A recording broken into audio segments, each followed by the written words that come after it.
In today's video, we will learn how to create a repeating field and repeating group fields. Let's get started. First, add the name field and change the title to enter the name of participants. Let's turn on the repeat field. Repeat field is used to collect multiple data entries for the same field without having to create separate fields for each entry.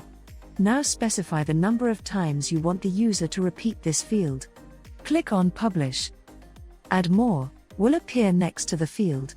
Now you can enter the names of as many participants as you want. If this field is no longer required, it can be easily removed. The result page will display all the names of the participants.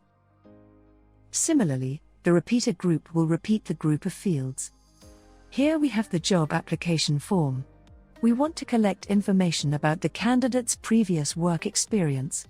Let's add a repeater group, called Previous Employment, and add the necessary fields.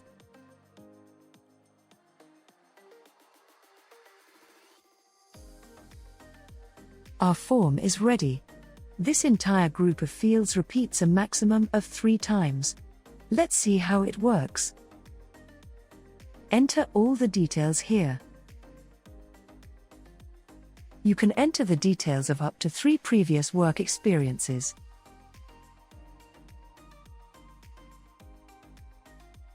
The result page will show all the details entered by the candidate. This is how you can repeat the group of fields. Stay tuned for more tutorials.